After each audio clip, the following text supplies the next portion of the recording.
गोविन्द हरे मुरारे, हे नाथ नारायण वासुदेव। श्रीकृष्ण गोविन्द हरे मुरारे, हे नाथ नारायण वासुदेव। अनन्त वैकुण्ठ मुकुन्द कृष्ण, अनन्त वैकुण्ठ मुकुन्द कृष्ण, गोविन्द दामोदर माधवेति। श्रीकृष्ण गोविन्द हरे मुरारे, हे नाथ नारायण वासुदेव, हे नाथ नारायण वासुदेव, हे नाथ नारायण वासुदेव। यसरी पहिलो अध्यायमा नारदजीले प्रारम्भिक रूपमा केही सम्झाउनु भयो भक्तिदेवीलाई। भक्तिदेवीलाई अलिकति आनन्द भएको छ कि पक्कै पनि यस्ता सदाचार्यका सान्निध्यले मेरो पीडा नाश भएर जानेछ। भक्तिदेवीको यो आशालाई जानेर दोस्रो अध्यायमा नारदजीले सम्झाउँदै भन्नुहुन्छ, देवी सुन, वृथा खेदयसे बाले अहो चिन्ता तुरा कथम, श्रीकृष्ण चरणाम्भोजं स्मर दुःखम गमिष्यति। व्यर्थमा किन तिमी दुःख मानिरहेकी छौ? र भगवान सर्वेश्वर श्रीकृष्णका चरणकमललाई याद गर, तिम्रा सारा दुःखहरू नाश भएर जानेछन्। त्री द्रौपदी जो भारी कुर्राज सभाका बीचमा उनको चिरहरण भइरहेको थियो, त्यसबेला अरू कसैले रक्षा गरेनन्। भगवानलाई पुकार गरिन्। भगवान आएर परशरीकी नारीका 3 दिनका दिन उनको साडी बनेर उनको लज्जाको रक्षा गर्नुभयो। त्यस्ता भगवान आज पनि कहीँ जानुभएको छैन देवी। त्यस कारणले भगवानको याद गर। जसले गोप सुन्दरीहरूको रक्षा गर्नुभयो त्यस्ता प्रभु आज पनि कहीँ जानुभएको छैन। तिमी त श्रीधाम वृन्दावनमा छेउ। त्यसो हुनाले भगवानको याद गर। भगवानले अवश्य पनि तिम्रो कल्याण गरिबक्सनेछ। तिमी त भक्ति हौ, भगवानको प्राणभन्दा पनि प्यारी छौ तिमी। तिमीले आवाहन गर्यो भने अत्यन्तै नीचभन्दा नीचका घरमा पनि भगवानको सवारी हुने गर्दछ। त्यसो हुनाले देवी सत्य, त्रेता र द्वापर यी 3 युगसम्म ज्ञान र वैराग्यलाई पनि मुक्तिका साधनका रूपले व्यक्तिहरूले अनुष्ठान गरिरहेका थिए। परन्तु कलियुगमा सम्भव छैन ज्ञानद्वारा अथवा वैराग्यद्वारा मात्र मोक्ष। त्यसैले कलियुगका लागि तिम्रो महत्त्वपूर्ण स्थान रहेको छ। कलौतु केवला भक्तिर ब्रह्म सायुज्यकारिणी। ब्रह्म सायुज्य प्राप्त गर्नका निमित्त व्यक्तिले भक्तिकै आलम्बन गर्नुपर्दछ, आश्रय लिनुपर्दछ कलियुगका निमित्त। यही विचार गरेर भगवानले पहिले तिम्रो रचना गर्नुभयो। परमानन्द ज्ञान स्वरूप भगवान सर्वेश्वरले अत्यन्तै सुन्दरी तिम्रो रचना गरिसकेपछि तिमीले भगवानसँग प्रार्थना गरेर भनेकी थियौ, प्रभु किं करोमि, म हजुरको के सेवा गरौँ? त्यसबेला भगवानले आज्ञा गर्नुभयो, देवी मद्भक्तान पोषय, मेरा भक्तको पोषण गर। भगवानको आज्ञालाई तिमीले स्वीकार गर्यौ। भगवान प्रसन्न भइबक्स्यो। भगवानले मुक्ति नाम गरेकी दासी तिमीलाई प्रदान गर्नुभयो। ज्ञान र वैराग्य 2 पुत्रहरू पनि भगवानले सृष्टि गरिदिनु भयो। तिमी वैकुण्ठमा रहँदा उहाँका नित्यात्मा मुक्तात्माहरूलाई आफ्नो स्वयं सस्वरूपद्वारा रक्षा गर्छौ, पोषण गर्दछौ भने यस पृथ्वी तलमा भक्तहरूको रक्षा गर्नका निमित्त भने तिमीले छाया रूप धारण गरेर आयौ। यहाँ आयौ। मुक्ति, ज्ञान, वैराग्य साथमा लिएर सत्य, त्रेता, द्वापरसम्म तिमी अत्यन्तै आनन्दका साथ रहँदै गऱ्यौ यस पृथ्वी तलमा। तिम्री दासी मुक्ति जब कलियुग लाग्यो, कलियुगमा पाखण्ड नाम गरेको रोगले आक्रान्त भएर अति पीडित भई तिमीले आज्ञा गर्यौ, जा वैकुण्ठ जति बेला मैले स्मरण गर्नेछु त्यस बेला फेरि आउनु आज्ञा गरेका कारणले मुक्तिदासी त्यसै समयमा वैकुण्ठतर्फ गएर गएकी छन्। त्वदाज्ञया गता शीघ्रं वैकुण्ठं पुनरेव सा। यदि तिमीले याद गर्यौ भने आज तिम्रा सेवाका निमित्त मुक्ति देवी आउँछिन्। यी दुई पुत्रहरूलाई स्वीकार गरेर तिमी हिँड्दै गयौ। कलियुगमा ज्ञानलाई वैराग्यलाई सबैले उपेक्षा गरे अनि यिनीहरू वृद्ध भएका छन्। नारदजीले प्रतिज्ञा गर्दै भन्नुभयो, देवी अझै पनि चिन्ता नगर, अवश्य पनि मैले तिम्रो केही न केही कल्याण गर्नेछु। कलियुग जस्तो डरलाग्दो कलि दारुण अरू कुनै युग छैनन्। तर पनि यसै कलियुगमा घर घरमा जनजनमा यदि तिमीलाई मैले स्थापन गर्न सकिनँ भने मलाई भगवानको दास होइन भनिदिनु। अन्य धर्मान् तिरस्कृत्य पुरस्कृत्य महोत्सवान् तदा नाहं हरेर दासो लोके त्वां न प्रवर्तये। अरू सारा मोक्षका साधनहरूलाई पन्छाएर तिम्रो महत्त्वलाई प्रकाश पार्न सकिनँ मैले भने कलियुगमा मलाई भगवानको दास होइन भनिदिनु। यस्तो कठोर प्रतिज्ञा गर्नुभयो नारदजीले भक्ति देवीका साथमा। भक्तिको महिमा गान गर्दै भन्नुभयो, देवी जसले तिम्रो आश्रय लिएका छन् नि त्यस्ता व्यक्ति पहिले पहिले अत्यन्तै पापी भए तापनि निर्भय भएर भगवानका मन्दिरमा जान्छन्। जसका चित्तमा तिमीले वास गरेकी हुन्छौ, भगवानको प्रेम रूपा तिम्रो यो स्थिति, त्यस्ता भक्तहरूका हृदयमा तिमीले बसिसकेपछि उनीहरूले स्वप्नमा पनि यमराजका दूतहरूलाई देख्न पर्दैन, अमङ्गलको दर्शन उनीहरूले गर्न पर्दैन। न ते पश्यन्ति कीनासम स्वप्ने प्यमलमूर्तयः। जाग्रत अवस्थामा त देख्न पर्दैन, स्वप्नमा पनि उनीहरूले यमदूतहरूलाई देख्न पर्दैन।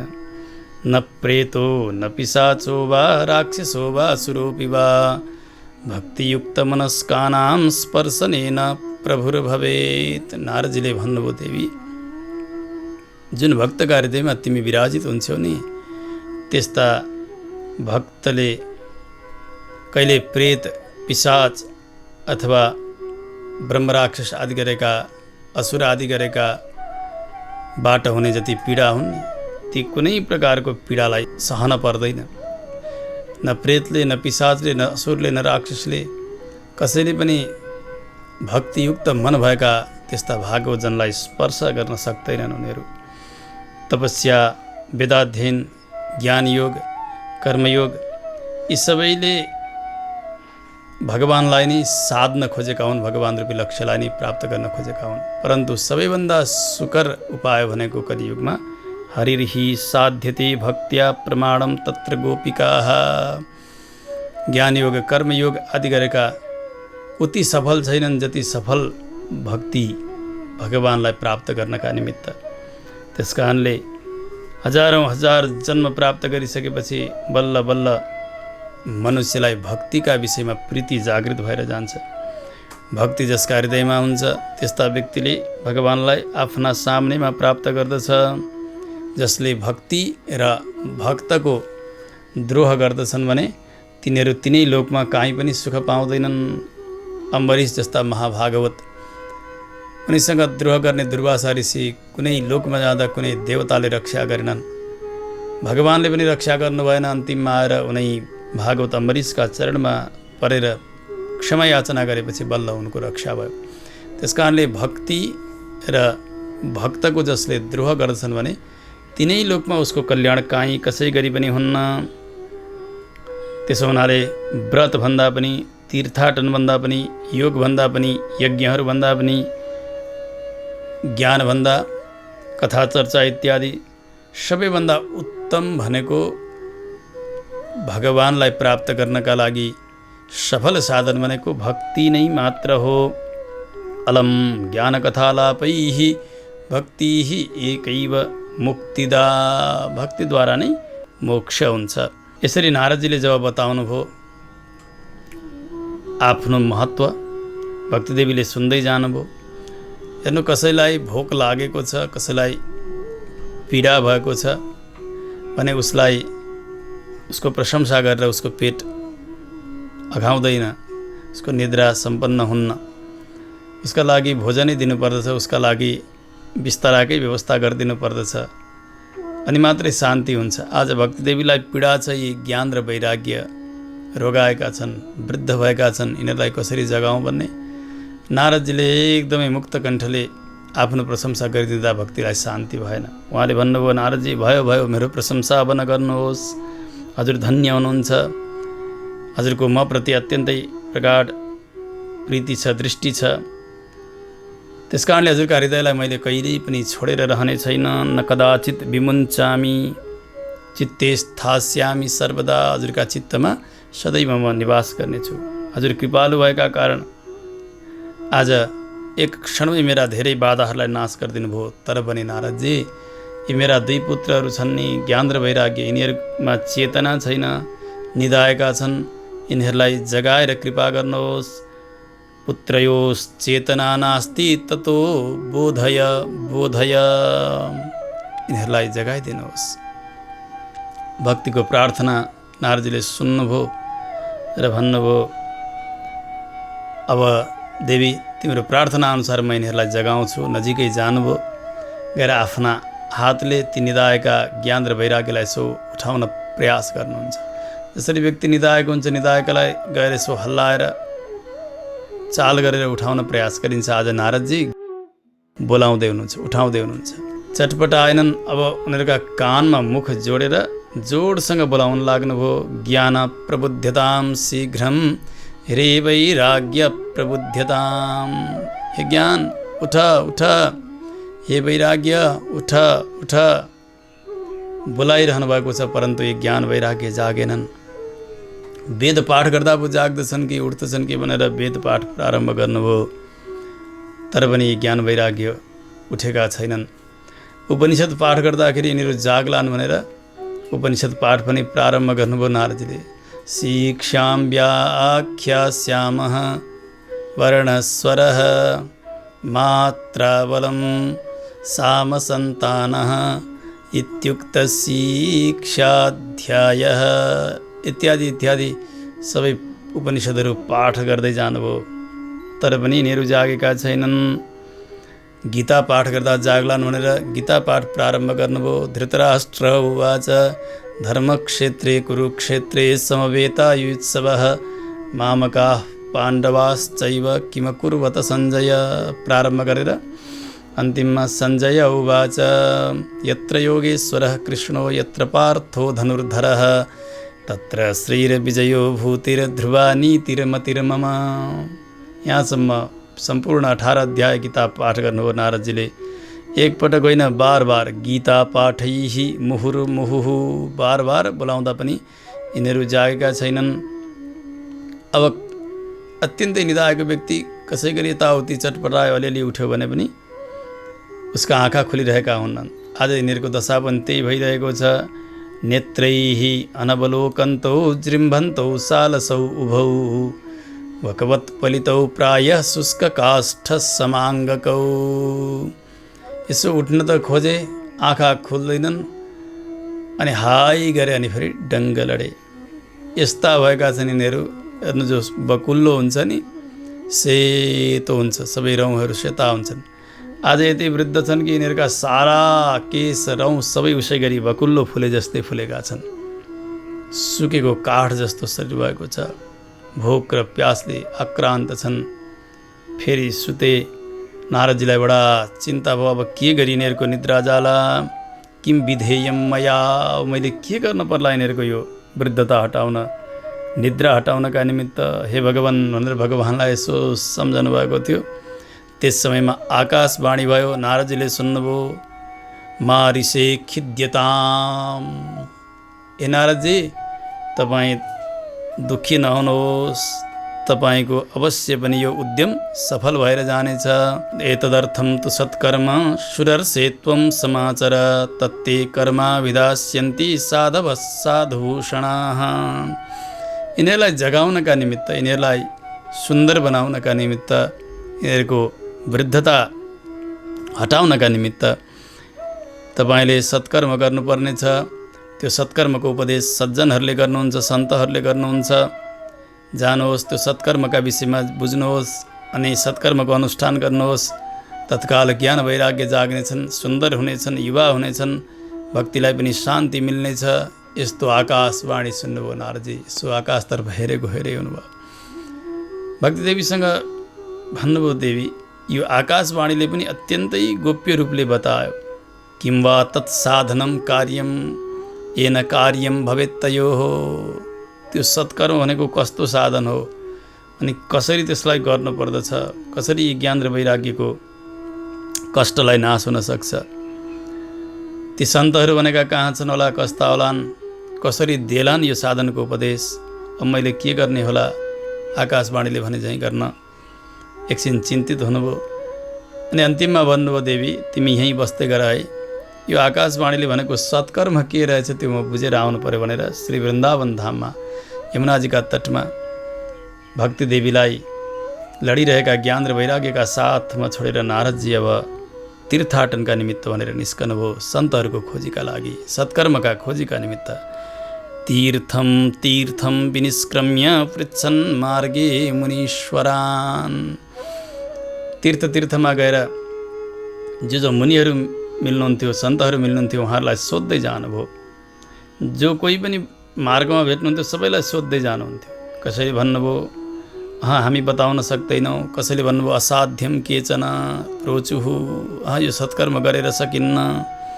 कसैले भन्नुभयो दुर्गेयम, जान्दैनौँ हामी।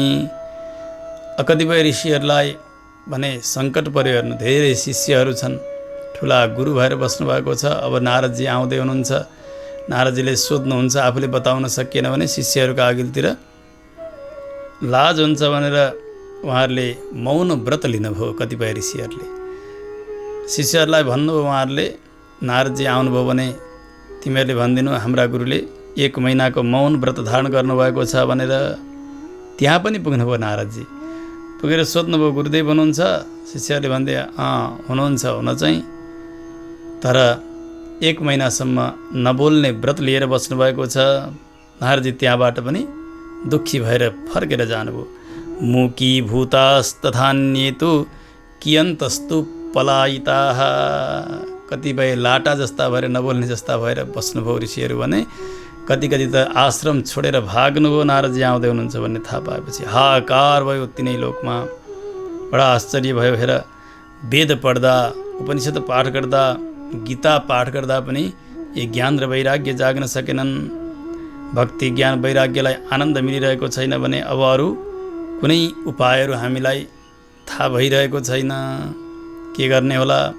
अब एकले अर्कालाई बताउँदै 3 लोकमा खुब व्याप्त भयो यो हल्ला। हेर्नु, कुनै पनि विषयलाई छिट्टै प्रचार गर्नुपर्छ भने कसैलाई नजिकैकालाई बोलाएर तँलाई मात्रै भनेको, अरूलाई नभनेस् भनिदिने हो भने त्यो छिट्टै प्रचार हुन्छ। जसरी यसै गरी ऋषिहरूमा पनि यही हुन लाग्यो। ओहो, नारदले यस्तो प्रतिज्ञा गरे, अरे यदि ज्ञान वैराग्यलाई जगाउन सकिन भने, सबैका हृदयमा भक्तिलाई बसाउन सकिन भने मलाई भगवानको भक्त होइन भनिदिनु, भगवानको दास होइन भनिदिनु, यस्तो प्रतिज्ञा गरे। अरे आज नारदलाई आपत्ति परेको छ, तँलाई मात्रै भनेको, अरूलाई नभन् भन्दै सुनाउँदै यति छिटो प्रचार भयो। हेर्नु, ओहो, सर्वत्र व्याप्त भयो हल्ला। योगी हुनुभएका नारदजीले पनि जान्नुभएको छैन भने हामी जस्ता मनुष्यले कसरी जान्न सकिन्छ? सबै ऋषिहरूले एक स्वरले यही निर्णय दिनुभयो। एवं ऋषिगणैः पृष्ठम निर्णयोक्तम दुरासदम। हामीबाट सम्भव छैन यो सत्कर्म भनेको के हो? ऋषिहरूले यस्तो निर्णय दिइसकेपछि नारदजी अत्यन्तै चिन्तित हुनुभयो। अब के गर्ने होला, कहाँ जाने होला? हेर्नु, व्यक्तिलाई जब आपत्ति पर्दछ, आपत्ति परेका बेलैमा भगवानलाई सम्झने हो। जबसम्म म समर्थ छु, मेरा व्यक्तिहरू समर्थ छन्, मेरै पत्नी, मेरा पति, मेरा पुत्रहरू, मेरा पिता माता, यिनीहरूले मेरो रक्षा गर्छन् भन्ने हुन्जेलसम्म व्यक्तिले भगवानलाई भित्रबाट सम्झनै सक्दैन। आज सबैबाट हार खाइसकेपछि, आफ्नो प्रयास पनि केही नलागिसकेपछि नारदजीले भगवानलाई सम्झनुभयो। जानु पर्यो बदरीका आश्रम। अब उहीँ गएर तपस्या गर्नु पर्यो, भगवानको केही न केही कृपा अवश्य पनि हुन्छ होला भनेर बदरीका आश्रमतर्फ जानुभयो। तपश्चरामि चात्रेति तदर्थम कृतनिश्चयः। जाँदाखेरि 4 ऋषिकुमारहरू सनक, सनन्दन, सनातन, सनत कुमार सत्सङ्ग गरेर बस्नुभएको छ। करोडौँ सूर्यका जस्ता आभा प्रकाश तेज आइरहेको छ शरीरबाट उहाँहरूलाई प्रणाम गरेर नारदजीले भन्नुभयो, यसरी म यहाँ आइपुगेको हुँ। नारदजीले प्रार्थना गर्दै भन्नुभयो, हे कुमार हो, आज धेरै ठुलो भाग्यका कारण हजुरहरूका साथमा मेरो सङ्गम भयो। चाँडै बताइदिनुहोस् के गर्दाखेरि कल्याण हुन्छ। भवन्तो योगिनः सर्वे बुद्धिमन्तो बहुश्रुताः पञ्चहायन संयुक्ताः पूर्वेषाम् अपि पूर्वजाः। हजुरहरू योगी हुनुहुन्छ, ज्ञानी हुनुहुन्छ, धेरै शास्त्रलाई श्रवण गर्नुभएको छ। पूर्वजहरूभन्दा पनि पूर्वज भगवान् शङ्करभन्दा पनि जेठा हुनुहुन्छ, तर पनि सधैँका 5 वर्षका हजुरहरू हुनुहुन्छ। हेर्नु, सृष्टिका क्रममा तृतीय स्कन्धमा अगाडि आउँछ, ब्रह्माजीले सृष्टि प्रारम्भ गर्नुभयो। मनबाट यी 4 ऋषि कुमारहरूको, सनकादिहरूको रचना गर्नुभयो। त्यस पछाडि सृष्टिका निमित्त आज्ञा दिनुभयो। सनकादिहरूले मान्नु भएन, हामी त भगवानको भजन गर्छौँ, जानुभयो। अत्यन्तै क्रुद्ध हुनुभयो ब्रह्मा, पुत्र जन्मिने अनि फेरि आफूले भनेको नमान्ने। रिसाएका समयमा ब्रह्माजीका भ्रुकुटीबाट भगवान् शङ्करको जन्म भयो। त्यस कारणले हेर्नु, सृष्टिका क्रमलाई हेर्ने भने भगवान् शङ्करभन्दा जेठा सनकादिहरू हुनुहुन्छ। यस्ता शङ्करादिका देवताहरूभन्दा जेठा भएर पनि सदैव 5 वर्षका देखिनु हुनुहुन्छ। सनकादिहरू भगवानकै चिन्तनमा मस्त रहने, यो भूवैकुण्ठ श्री बदरीका आश्रम जस्तो भूवैकुण्ठमा सदैव वास गर्ने, भगवानका पावन नामको उच्चारण गर्ने, भगवानका लीलामृतलाई पान गरेर मस्त रहने, भगवानको कथालाई नै आफ्नो जीवन ठान्ने, जसका मुखबाट हरिशरणम यो महामन्त्रको उच्चारण भइरहन्छ। यो महामन्त्रको जाप भएका कारण बुढ्याइले कहिले पनि सनकादिहरूलाई छुन सकेको छैन। हेर्नु, जीवनमा चाँडै बुढो नहुनु परोस् भन्ने सबैलाई लाग्छ, युवा बनिरहँ भन्ने लाग्दछ भने अत्यधिक भगवानको नामको जप गर्नुपर्दछ, भगवानको नामको कीर्तन गर्नुपर्दछ। यसले व्यक्तिका शरीरमा एक प्रकारको तेज युवत्व स्थापित गर्दछ। आज सनकादिहरू भगवानको नाम उच्चारण गरेर सदैव बालकै जस्तो बनिरहनु भएको छ। त्यस कारणले हजुरहरूलाई भगवानका नामका प्रभावले वृद्धताले छुन सकेको छैन। यति प्रभावशाली हुनुहुन्छ कि रमा वैकुण्ठका द्वारपालहरू जय र विजय हजुरहरूका भ्रुकुटी यसो टेढो हुँदा उहाँबाट पतित भए झरे। फेरि हजुरहरूकै कृपाले उनीहरू फेरि गए। आज त्यस्ता महापुरुषहरूको दर्शन मिलेको छ भाग्यका कारण। त्यस कारणले अनुग्रह गरिदिबक्सियोस्, बताइदिनुहोस्, हजुरहरू दयालु हुनुहुन्छ। यसरी नारदजी सोध्दै जानुभयो, परन्तु सनकादिहरूले भन्नु, नारदजी के बताउने तपाईँलाई। हेर्नु, कहिलेकाहीँ अत्यन्तै हर्षको खबर सुनाउनु पर्यो कसैलाई भने जे सुनाउनु पर्ने त्यो शब्दभित्रबाट निस्कदैन। अत्यन्तै पीडा सुनाउनु पर्यो भने पनि जे सुनाउनु पर्ने हो ती शब्दहरू मुखबाट निस्कन सक्दैन। आज नारदजी भनिरहनु भएको छ, तर के भयो सम्झाइरहनु भएको छैन, बताइरहनु भएको छैन। सनकादिहरूले भन्नुभयो, बताउनु न बताउनु, के भयो तपाईँलाई।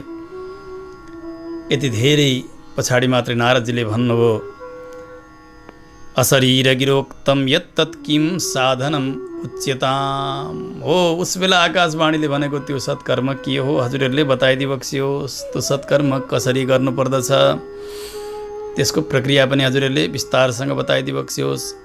भक्तिलाई, ज्ञानलाई, वैराग्यलाई कसरी आनन्द मिल्दछ त्यो पनि हजुरहरूले आज्ञा गरिबक्सियोस्। सम्पूर्ण वर्णहरूमा प्रेमपूर्वक भक्तिको, ज्ञानको र वैराग्यको स्थापन कसरी गर्न सकिन्छ त्यो पनि हजुरहरूले बताउनुहोस्। त्यो सत्कर्म के हो। सुनिसकेपछि नारदजीलाई कुमारहरूले भन्नुभयो, नारदजी किन चिन्ता गर्नुहुन्छ तपाईँ, एकछिन मनमा हर्ष लिनुहोस्। अत्यन्तै सुख साध्य छ यो उपाय, त्यति जटिल छैन। सुन्नुहोस्, तपाईँ धन्य हुनुहुन्छ, विरक्तहरूमा शिरोमणि हुनुहुन्छ, भगवान् श्रीकृष्णका दासहरूमा अग्रणी हुनुहुन्छ, श्रेष्ठ हुनुहुन्छ, साक्षात् योग भास्कर हुनुहुन्छ, त्यस्ता योगी हुनुहुन्छ तपाईँ। तपाईँ जस्ता भक्तलाई भक्तिका विषयमा चिन्ता हुनु कोही आश्चर्य होइन। घटते कृष्णदासस्य भक्ते संस्थापना सदा। कसैलाई भक्तिका विषयमा चिन्ता हुन्छ भने भक्तलाई नै हुन्छ, अरू कसैलाई पनि भक्तिका विषयमा चिन्ता हुन्न। आज तपाईँ भगवान्का भक्तहरूमा सर्वश्रेष्ठ, त्यसो हुनाले तपाईँलाई भक्तिका विषयमा यो चिन्ता हुनु स्वाभाविकै हो। नारदजी सुन्नुहोस्, ऋषिहरूले धेरै धेरै मार्गहरूलाई बताउनु भएको छ।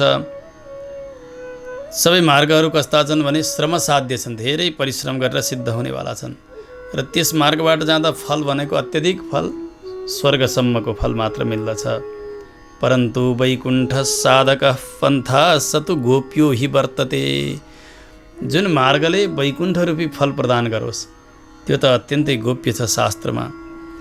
त्यो शास्त्रको उपदेश गर्ने उपदेष्टाहरू पनि भाग्यले मात्र मिल्नुहुन्छ। त्यसो हुनाले आज तपाईँको यो भाग्यको उदय भइरहेको छ। सुन्नुहोस्, त्यो आकाशवाणीले भनेको सत्कर्म, कर्म धेरै प्रकारका हुन्छन्। कोही द्रव्य यज्ञ हुन्छन्, कोही तपयज्ञ हुन्छन्, कोही योग यज्ञ, कोही स्वाध्याय यज्ञ, कोही ज्ञान यज्ञ। यी सबैलाई कर्म नै भनेर जान्नुपर्छ। परन्तु सत्कर्म भनेको त ज्ञान यज्ञ नै हो। कलियुगका लागि सत्कर्म सूचको नूनम ज्ञान यज्ञ स्मृतो बुधैः श्रीमद्भागवतालापस्सतु गीतसुकादिभिः। तो ज्ञान यज्ञ पनि साक्षात् भगवान् श्री सुखदेव स्वामीजी आदि गरेका ऋषिहरूले जुन गान गर्नुभएको छ श्रीमद् भागवती कथाको गान, त्यही नै ज्ञान यज्ञ हो। त्यही ज्ञान यज्ञ नै कलियुगका लागि सत्कर्म हो। यही गर्नुपर्दछ।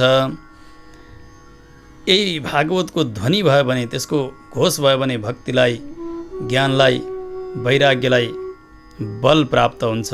यिनीहरूका कष्टहरू समाप्त भएर जान्छन्, भक्तिलाई पनि शान्ति मिलेर जान्छ।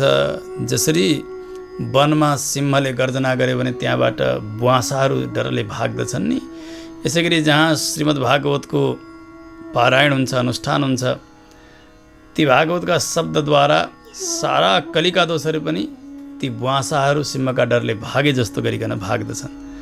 त्यस कारणले जहाँ भागवतको अनुष्ठान हुन्छ, हेर्नु, केवल त्यहाँ प्रत्यक्ष श्रवण गर्नेलाई मात्र होइन, यो ध्वनि यन्त्रद्वारा जहाँ जहाँसम्म यी शब्दहरू पुगिरहेका हुन्छन् त्यहाँ पनि ती कलिका दोषहरू उसै गरी भागिरहेका हुन्छन्। त्यस कारणले भागवत सबैले सुन्ने गरी सुन्नुपर्दछ, आफूले मात्र सुन्ने गरी होइन। प्रलयं हि गमिष्यन्ति श्रीमद्भागवतध्वनेः कलेर्दोषा इमे सर्वे सिंह शब्दाद् वृका इव। सिंहको गर्जनाले जसरी बुवासाहरू भाग्दछन्, भागवतको गर्जनाले, भागवतका शब्दहरूद्वारा त्यसै गरी कलियुगका दोषहरू पनि सबै समाप्त भएर जान्छन्। ज्ञान वैराग्यले युक्त भएकी भक्ति प्रेम रसलाई बगाउँदै बगाउँदै प्रत्येक घर घरमा, प्रत्येक जनजनका हृदयमा क्रीडा गर्न लाग्दछन्। भागवतको अनुष्ठान भइसकेपछि सुन्ने बित्तिकै नारदजीलाई बडा आश्चर्य भयो। सनकादिहरूसँग सोध्नुभयो, प्रभु वेदान्तको पाठ मैले गरेँ, गीता पाठ गरेँ, तर पनि भक्ति ज्ञान वैराग्यलाई शान्ति मिलेन, यी ज्ञान वैराग्य जागेनन्। श्रीमद् भागवतद्वारा कसरी यिनीहरू उठ्न सक्दछन्, म कसरी विश्वास गरौँ? किनभने वेदको अर्थ नै श्रीमद् भागवतमा एक एक भरिएको छ, कुट कुट सबै भरिएको छ। तत्कथा सुतु वेदार्थः श्लोके श्लोके पदे पदे, श्लोक श्लोकमा, पद पदमा वेदार्थ भरिएको छ। स्वयं वेद नै मैले पाठ गरिसकेँ तर पनि यिनीहरू जागेनन् भने कसरी भागवतद्वारा यिनीहरू जाग्न सक्दछन्? मलाई त बडा आश्चर्य लागिरहेको छ। हजुरहरू अत्यन्तै ज्ञानी हुनुहुन्छ, विलम्ब नगरिकन चाँडै बताइदिबक्स्योस्। कुमारहरूले भन्नुभयो, नारदजी हजुरले सत्य भन्नुभयो, वेद उपनिषदका सारबाट भागवती कथाको रचना भएको हो, भागवतको रचना भएको हो, यसमा सन्देह छैन। परन्तु कस्तो हुन्छ भने जसरी एउटा वृक्षमा लागेको फल र त्यो वृक्षमा विलक्षणता रहन्छ, त्यो वृक्षभन्दा त्यो फल विलक्षण हुन्छ, फरक हुन्छ। त्यस्तै प्रकारले यसलाई पनि जान्नु पर्दछ। यहाँ 3 दृष्टान्तहरू बताउनु भएको छ नारदजीलाई सनकादिहरूले। पहिलो दृष्टान्त बताउँदै भन्नुभयो, आमूलाग्रम रसस्तिष्ठन्नास्तेन स्वाद्यते यथा सभूयः सम्पृथग्भूत फले विश्वमनोहरः। जसरी एउटा वृक्ष छ, फलको वृक्ष, मानव एउटा आँपै लिइदिउँ उदाहरणका लागि, त्यो आँपको वृक्ष बढ्दै गयो, अब फुल्ने अवस्थामा पुग्छ अनि फल्दछ, अनि फल लागोस्, फल पाक्न लागोस्, त्यसमा पनि कुनै चराहरूले ठुङ्गिदिउन्, अरू फलभन्दा त्यो अझै रसवत्तर हुन्छ। त्यो फलमा भएको जो रस छ नि, त्यो मधुर रस, त्यो मधुर रसलाई त्यो वृक्षमा तलबाट माथिसम्म खोज्दा कहीँ पनि त्यो रस मिल्दैन। हेर्नु, जरो कुटेर लिने भने पनि मिल्दैन, बोक्रा लिने भने पनि यो गानु गोलाको औषधि होला, तर यसबाट त्यो फलको रस मिल्दैन। अथवा त्यो पात चुडेर टोक्ने हो, अथवा त्यसका ती पल्लवहरू, ती मुनाहरू केही टोक्ने हो भने पनि त्यो मिल्दैन जुन स्वाद फलमा छ। त्यो फल कहाँबाट आयो त? कोही आकाशबाट आएर त्यहाँ झुन्डिएको पनि होइन, जमिनबाट आएर त्यहाँ लट्किएको पनि होइन, आयो त्यही वृक्षबाट।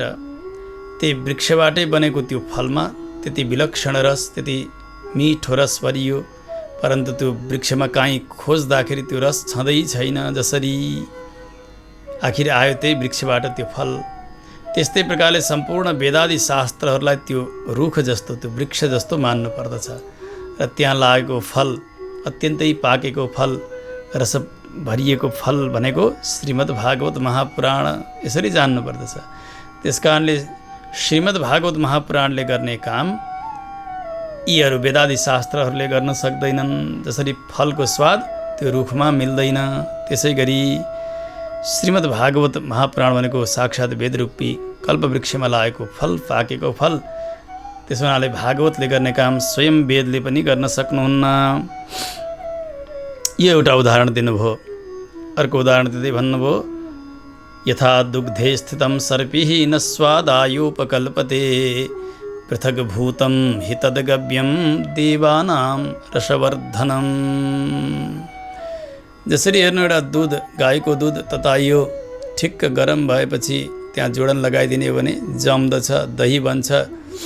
त्यसलाई मन्थन गर्न प्रारम्भ गर्ने हो भने त्यहाँबाट बिस्तारै बिस्तारै नौनीको डल्लो निस्कन्छ। त्यो नौनीमा मिश्री मिलाएर भगवान् श्री बालगोपाललाई भोग लगाइदिने हो भने र त्यो लिने हो भने कति स्वाद आउँछ कि। यो सुन्दैखेरि यो जिब्रो रसाउँछ भने खाँदा त कति आनन्द हुन्छ। केवल मनुष्यको मात्र होइन, देवानाम रसवर्धनम, अझै देवताहरूको जिब्रो पनि रसाउँछ यो माखनलाई सम्झिँदाखेरि। हेर्नु, जो माखन तयार गर्दछौँ हामी मोही पार्दाखेरि नौनी निस्कन्छ, त्यो नौनी यत्तिकै भगवान्लाई भोग नलगाइकन खान हुन्न। संसारका कुनै पनि मङ्गल पदार्थहरू, भोग्य पदार्थहरू भगवान्लाई अर्पण नगरी खान हुन्न। नौनी त्यो मङ्गलमा पनि अत्यन्तै मङ्गल भोग लाग्ने पदार्थ हो। त्यो स्वयं भगवान् श्री बालकृष्णको भोग हो, भगवान् बालमुकुन्दको। त्यसो हुनाले त्यसमा त्यो नौनी बनिसकेपछि अलिकति मिश्री मिलाएर साक्षात् ठाकुरजीलाई भोग लगाइदिनु पर्दछ, भगवान् श्री बालगोपाललाई भोग लगाउनुपर्छ, अनि मात्रै खाना हुन्छ। यसै खाना हुन्न। हेर्नु त, त्यो जो नौनी छ नि, त्यो नौनी कहाँबाट आयो? त्यो दुधैबाट त आयो भन्ने हो भने दुध पिउँदाखेरि त्यो नौनीको स्वाद छैन। होइन, दहीबाट मिल्यो भन्ने भने दही खाँदाखेरि त्यो नौनी कहीँ छैन, त्यो दहीभरि नौनीको स्वाद छैन। तर पनि नौनी त्यहीँबाट आयो, कहीँ माथिबाट आएर त्यो ठेकीमा माथि, मोहीका माथि आएको पनि होइन त्यो नौनीको डल्लो, अथवा तलबाट कहीँबाट पैदा भएको पनि होइन। आयो त्यही दहीबाट, त्यही दुधबाट। तर यो नौनी आयो नि त भनेर त्यो दही पिउँदा पनि त्यो स्वाद मिल्दैन, दुध पिउँदा पनि त्यो स्वाद मिल्दैन। नौनीमा विलक्षण स्वाद रहन्छ, विलक्षण शक्ति रहन्छ। जसरी यसै गरी सम्पूर्ण वेद आदि गरेका शास्त्रहरूलाई दही जस्तो अथवा दुध जस्तो मान्नु पर्दछ। त्यसको सार तयार गरेर खिचेर बनाइएको श्रीमद् भागवत महापुराण साक्षात् नौनी जस्तो मान्नु पर्दछ। त्यस कारणले नौनीले गर्ने काम न दहीले गर्न सक्दछ, न दुधले गर्न सक्दछ। जसरी त्यसै गरी श्रीमद् भागवत महापुराणले गर्ने काम न वेदले न अरू कुनै शास्त्रहरूले गर्न सक्दछन्। त्यस कारणले भागवतद्वारा नै यी ज्ञान र वैराग्यको निद्रा समाप्त हुन्छ, यिनीहरूको वृद्धता हटेर जान्छ, भक्तिलाई शान्ति मिल्छ। यो दोस्रो उदाहरण बताउनु भयो। अर्को तेस्रो उदाहरण बताउँदै भन्नुहुन्छ नारदजी, सुन्नुहोस्, इक्षूणाम अपि मध्यान्तं शर्करा व्याप्य तिष्ठति पृथक भूता च सामिष्टा तथा भागवती कथा। जो उखुको डाँठ हुन्छ नि, उखुको लाँक्रो, त्यसलाई टोक्दाखेरि एक प्रकारको स्वाद मिल्छ। फेरि त्यसैलाई पेलेर जुस बनाएर पिउने भने अलिकति फरक स्वाद मिल्दछ। त्यसैलाई अलिकति तताइदिने हो भने खुँदो बन्दछ। खुँदो कति मिठो हुन्छ, अघि यति मिठो हुन्छ त्यो खुँदो। त्यही खुँदो जमिसकेपछि सक्कर बन्दछ। त्यसैमा अलिकति परिष्कार गर्दै जाँदा चिनी मिश्री आदि गरेको अवस्था त्यसले प्राप्त गर्दछ। आखिर त्यो सक्कर जो हो, त्यो सक्करमा पनि अरू चिज केही मिलाइएको छैन। त्यही खुँदो, त्यही रस जमेर सक्कर बनेको हो। परन्तु त्यो सक्करको स्वाद र त्यो उखुको डाँठ अथवा त्यो चानो टोक्दाखेरि भएको स्वादमा कति अन्तर छ हेर्नु त। कतै मिल्दैन, त्यसको स्वाद र उसको स्वाद मिल्दैन। आखिर आयो कहाँबाट? त्यहीँबाट आयो, तर पनि स्वाद फरक पर्यो। जसरी चिनी मिश्रीको त कुरै छोडौँ, झन् स्वाद अर्कै नै बनिसकेको हुन्छ। त्यस कारणले त्यो उखुको स्वाद र त्यो सक्करको स्वाद जसरी मिल्दैन, सक्कर अत्यन्तै विलक्षण स्वादवाला हुन्छ, मिठो स्वादवाला हुन्छ जसरी, यसै गरी त्यो उखुको डाँठ जस्तो वेद आदि गरेका शास्त्रहरूलाई जान्नु र त्यसबाट तयार भएको सक्कर जस्तो श्रीमद् भागवत महापुराणलाई जान्नु। त्यस कारणले सक्करले गर्ने काम उखुका डाँठले जसरी गर्न सक्दैनन्, त्यसै गरी भागवतले गर्ने काम अरू वेद आदि गरेका शास्त्रहरू कुनैले पनि गर्न सक्दैनन्। त्यसो हुनाले पनि श्रीमद् भागवतको महत्त्व अत्यधिक छ भनेर जान्नुहोस्। इदं भागवतं नाम पुराणं ब्रह्म संहितं भक्ति ज्ञान विरागाणां स्थापनाय प्रकाशितम्। श्रीमद् भागवत महापुराण स्वयं ब्रह्मतुल्य। ब्रह्म शब्दको अर्थ वेद पनि हुन्छ, ब्रह्म शब्दको अर्थ साक्षात् भगवान पनि हुन्छ। स्वयं भगवान तुल्य भनेको स्वयं भगवानकै स्त्री विग्रह हो, अथवा स्वयं वेद स्वरूप नै हुन्छ, स्वयं वेदार्थ हुनुहुन्छ, वेदसार हुनुहुन्छ श्रीमद् भागवत महापुराण भनेर जान्नु पर्दछ। भक्ति ज्ञान र वैराग्यलाई स्थापन गर्नका निमित्त, यिनीहरूलाई बल प्रदान गर्नकै निमित्त श्रीमद् भागवतको प्रकाश भएको संसारमा यसको रचना भएको हो। नारदजी वेदान्त, वेद सबैका ज्ञाता, सबैको विभाग गर्ने श्री वेदव्यासजी, जसले महाभारतको रचना गर्नुभयो, गीताको रचना गर्नुभयो, महाभारत अन्तर्गत सारा पुराणहरूको रचना गर्नुभयो, तर पनि उहाँका मनमा शान्ति थिएन। उस समयमा चिन्तित हुनुहुन्थ्यो। तपाईँ जानुभयो, गएर यही चतुश्लोकी भागवतको उपदेश गर्नुभयो। भागवतको उपदेशद्वारा भन्नुभयो, अब निर्मल भगवानका चरित्रको गान गर्नुहोस्, अनि मात्र तपाईँलाई शान्ति मिल्छ व्यासजी भनेर। तपाईँले दिएका उपदेशलाई अङ्गीकार गरेर भागवतद्वारा, भागवतको रचनाद्वारा व्यासजीको त्यो समयदेखि, उस समयदेखिको पीडा जो हो, चिन्ता हो, त्यो सबै समाप्त भएर गयो। शान्ति मिल्यो व्यासजीलाई। तपाईँले उपदेश दिनुभएको होइन र उस समयमा आज तपाईँ आफै भागवतका विषयमा जिज्ञासा गर्दै हुनुहुन्छ, शङ्का गर्दै हुनुहुन्छ। कस्तो आश्चर्य हो। तदा त्वया पुरा प्रोक्तं चतुश्लोक समन्वितं तदीय श्रवणात् सद्यो निर्बाधो बादरायणः। चतुश्लोकी भागवत उपदेश गर्नुभयो बादरायण व्यासलाई। उहाँको मन शान्ति भयो। आज तपाईँ आफै प्रश्न गर्दै हुनुहुन्छ। हामीलाई त आश्चर्य लागिरहेको छ। तत्र ते विस्मयः केन यतः प्रश्न करो भवान्। कसरी हजुर प्रश्न गर्न सकिरहनु भएको छ। त्यस कारणले श्रीमद् भागवत महापुराणले गर्ने कार्य अरू कुनै शास्त्रहरूले गर्न सक्दैनन्। श्रीमद् भागवतं श्राव्यं शोक दुःख विनाशनम्। शोक र दुःखलाई नाश गर्नु छ भने श्रीमद् भागवत महापुराण नै श्रवण गर्नुपर्दछ। यसैले सबैलाई शान्ति मिल्दछ। नारदजीलाई जब सनकादिहरूले सम्झाउनु भयो, नारदजीलाई बोध भयो, ओहो हो त उस समयमा मैले चिन्तित भएका व्यासलाई गएर चतुश्लोकी भागवत प्रदान गरेँ। भागवतको रचना गर्नुभयो उहाँले। व्यास शान्त हुनुभयो। परन्तु आज म भागवतकै विषयमा शङ्का गरिरहेको छु। मैले आज सच्चा आचार्य प्राप्त गरेँ, सच्चा गुरुदेवहरू मैले प्राप्त गरेँ भनेर मनद्वारा नै नारदजीले सनकादिहरूको चरणको आश्रय लिनुभयो। परम्परामा पनि हेर्नु, नारदजीका आचार्य भनेका सनकादिहरू नै हुनुहुन्छ। प्रार्थना गर्दै भन्नुभयो, अब त पक्कै पनि मेरो कल्याण हुनेछ भन्नुभयो। हे प्रभु, यद्दर्शनञ्च विनिहन्त्य शुभानि सद्यः श्रेयस्तनोति भवदुःखदवार्दितानां निःशेषशेषमुखगीतकथैकपानाः प्रेम प्रकाशकृतये शरणं गतोऽस्मि। हजुरहरू जस्ता महापुरुषहरूको दर्शन भयो भने अशुभानी सद्य विनिहन्ती, तत्कालमै महापुरुषहरूको दर्शनले सारा जीवनका अमङ्गलहरू नाश भएर जान्छन्। सन्तहरूको आचार्यहरूको दर्शन हुन सक्यो भने हेर्नु, एक दर्शनले जीवनका तमाम अमङ्गलहरू नाश भएर जान्छन्। तत्कालै अमङ्गल नाश हुनुले मात्रै पनि पुग्दैन। हेर्नु, श्रेयस्तनोति, जबसम्म मङ्गल आउँदैन जीवनमा, अमङ्गल नाश हुनुले पनि उति अर्थ राख्दैन। त्यस कारणले सन्तको दर्शन गरिसकेपछि अमङ्गल नाश भएर मङ्गल प्राप्त हुन्छ जीवनमा। संसारको दुःखरूपी अग्निले जलेका आत्तिएका संसारीहरूका लागि अमङ्गल नाश गरिकन मङ्गल प्रदान गर्ने भनेको सन्तको दर्शन हो। आज त्यही मलाई मिलिरहेको छ। हजार मुख भएका शेषजीले जुन भगवत कथामृतको पान गरिरहनु भएको छ, वर्णन गरिरहनु भएको छ, त्यही कथा रसलाई पान गर्नेवाला हजुरहरू हुनुहुन्छ। निःशेष शेष मुख गीत कथैक पानाः। यस्ता महापुरुषहरू हजुरहरूका चरणको मैले शरणागति गरिरहेको छु। भगवानमा प्रेम होस् भन्नाका निमित्त प्रेम प्रकाश कृतये शरणं गतोस्मि।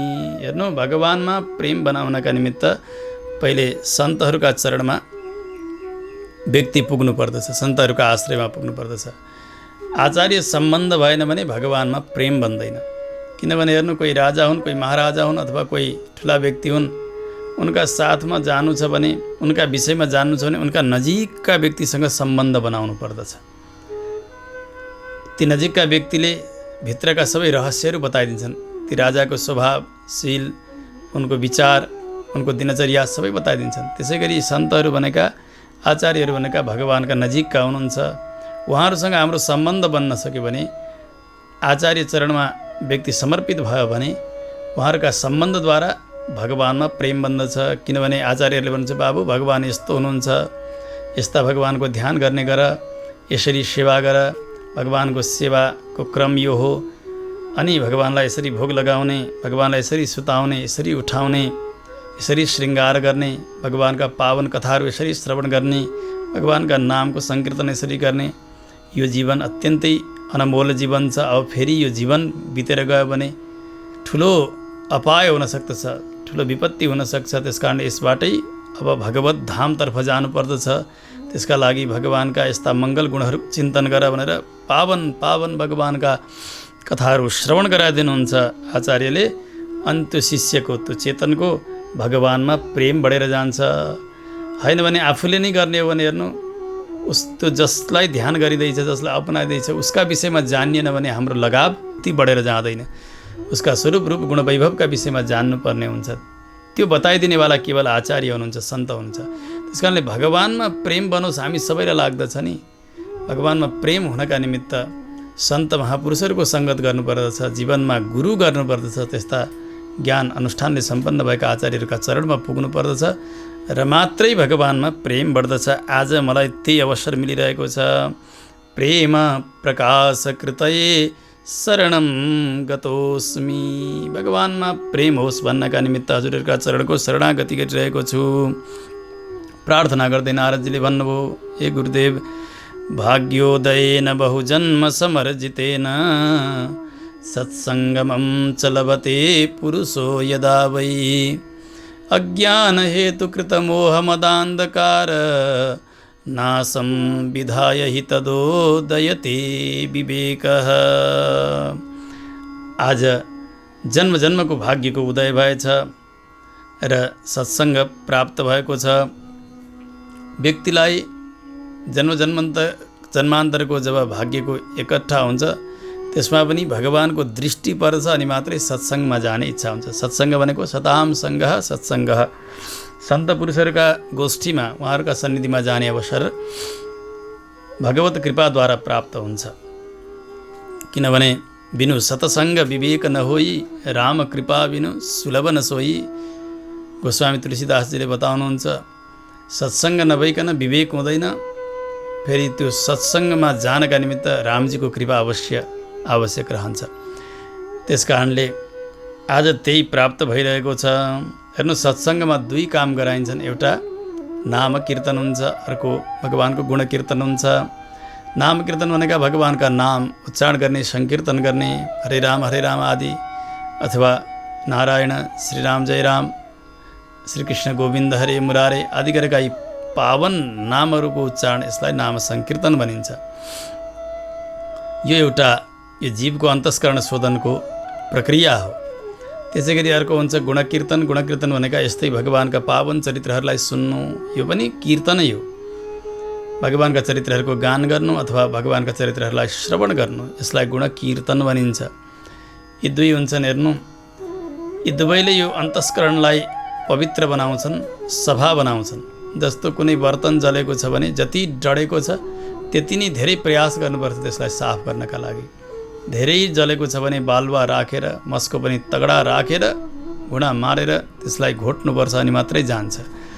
ठिक्क जलेको छ भने सामान्य मस्कोले जान्छ, जलेको छैन भने सर्फ पानीले धोएर पुछेर राखिदिए हुन्छ।